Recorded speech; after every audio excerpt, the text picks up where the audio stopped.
Hey, bien salut à tous, donc c'est Thaïs, je vais se retrouver pour les pronostics du lundi. Donc voilà, donc hier je ne sais pas du tout qu'est-ce qui s'est passé, Real Sociedad Alaves, Real Sociedad qui l'emmène 2-0 et quand la Real Sociedad l'emmène 2-0 à moins de 15 minutes de jeu, Alaves ils essaient quand même de répliquer, ils arrivent à en mettre un, fin du match 2-1. Voilà, s'ils ne seraient pas pris les deux buts au début, je pense que ça pouvait entièrement passer, ils ont complètement arrêté de jouer. Ils se prennent le premier but de con, le deuxième but ils se le prennent quasiment d'affilée. Tant pis, c'est pas grave, c'est pas passé. L'Evente Espagnol sont capables de tenir toutes les grandes équipes. Ils font match nul contre Barcelone, contre le Celta Vigo. Ils arrivent à gagner Real de Madrid. Quand ils jouent contre l'Evente, ils jouent plutôt tranquille, ils jouent plutôt serein. Ils se prennent un penalty. L'Evente ouvre le score 1-0. Espagnol qui rectifie, qui réduit le score 1 partout à la 91e. Si on compte Lucerne, 1 partout, j'avais dit N2. Pour les petits joueurs, moi j'avais mis Lucerne gagnant. Donc ça aussi, c'est pas passé. Et Thun, où je crois qu'on m'a dit qu'on disait Tain du coup, et qui recevait Saint-Gall, 2-1 pour Saint-Gall. J'ai mis Saint-Gall gagnant et heureusement ils se sont rattrapés aussi à la dernière seconde puisqu'ils perdaient un but à 0. Donc pour aujourd'hui, quel match il y a, je n'ai même pas regardé. Donc il y a Lorient contre Le Havre. Le Havre, ça fait des années que je les ai pas vus gagner, enfin vraiment dominer un match. En plus ça c'est quand même un gros choc, c'est quand même un bon combat. Le Havre, 7ème avec 44 points, Lorient 8ème avec 44 points aussi. Les deux, ils ont fait 12 victoires, 8 nuls, 7 défaites. Le Havre qui a un goal à virage de plus 12 et Lorient un goal à virage de plus 11. Ah, ça, c'est vraiment le choc hyper bien serré.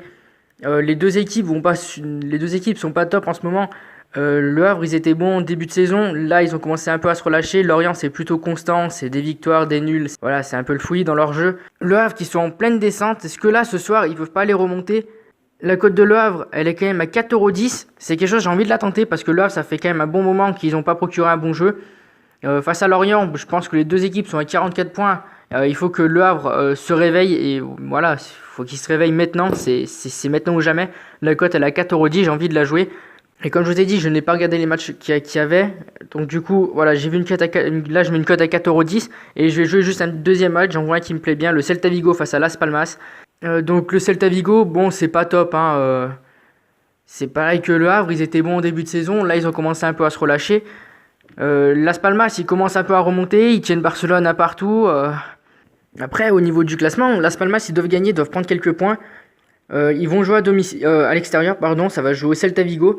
Le Celta Vigo, je pense qu'ils vont devoir essayer aussi eux-mêmes de gagner pour essayer de repasser dans la première moitié dans la première partie de tableau. Parce que pour eux, maintenant, ça va être compliqué. Ils vont plus avoir grand-chose à jouer parce que ça va être déjà assez compliqué d'aller tenter au minimum l'Europa League. Et je pense que si ce soir, ils n'arrivent pas à gagner à domicile ou au moins faire match nul, je pense qu'ils peuvent dire adieu à l'Europa League. Et Las Palmas, s'ils ne gagnent pas, ils ont quand même de grandes chances de finir relégués la saison prochaine. Que Las Palmas ne peuvent pas les confirmer leur belle victoire face au Celta Vigo qui sont quand même un peu dans le doute en ce moment. Je viens de voir la cote, elle est à 7€ pour Las Palmas. Et j'ai envie de tenter un bifton dessus. Voilà, donc Las Palmas gagnant. Parce que ça peut partir n'importe où. Ou si vous voulez, vous pouvez tenter un N2. 2,70€ le N2. Victoire de Las Palmas, 7€. Victoire de Le Havre, 4,10€. On combine tout ça, ça nous fait quand même un bon petit pactole. Parce que vraiment, c'est pas dégueulasse, ça, ces deux cotes. Voilà, donc on va se retrouver demain pour les pronostics. Donc du mardi en espérant que ça passe. C'est assez risqué là ce que je joue. Mais voilà, je n'ai pas regardé le match avant. J'essaye de faire ça, on va dire, de tête et très rapidement, parce à peu près pour te donner un ordre d'esprit. Je tourne la vidéo, c'est à peu près 10h du matin et je commence les cours à 11h et j'ai quasiment 1h30 de trajet. Donc autant t'expliquer que j'ai déjà une demi-heure de retard. Et sinon, merci à tous pour vraiment vos commentaires. Des moments où je reçois des commentaires, ça me donne... mais ça me rebooste. C'est des moments quand on fait des vidéos et qu'on ne reçoit pas de commentaires, on ne reçoit pas de likes, on ne reçoit rien du tout. Les vidéos, elles sont vues, on va dire, 2 fois, 3 fois. Des moments tu te dis ça sert à quoi de continuer, ça sert plus à rien. Mais voilà, là maintenant mes vidéos elles tournent quasiment à, on va dire, minimum 100 vues et maximum 200, 250 vues. Et ça c'est carrément énorme. Vraiment jamais j'aurais pensé, ça monte comme ça. Moi avant je pensais que le seul truc qui pouvait, on va dire, améliorer ma chaîne, ça aurait été de faire des pubs un peu n'importe où. Moi personnellement j'ai un réseau social, j'ai juste Discord en fait. Et voilà, donc je pensais qu'il fallait juste faire masse de pubs là-bas. Et sauf que depuis que j'en fais plus, généralement ma chaîne elle monte de plus en plus. Et on va dire je me concentre à faire des vidéos qui sont meilleures. Et donc je me concentre à faire des vidéos qui sont meilleures.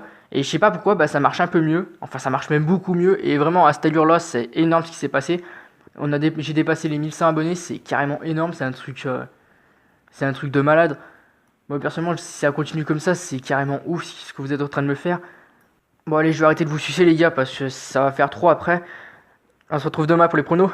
À demain tout le monde.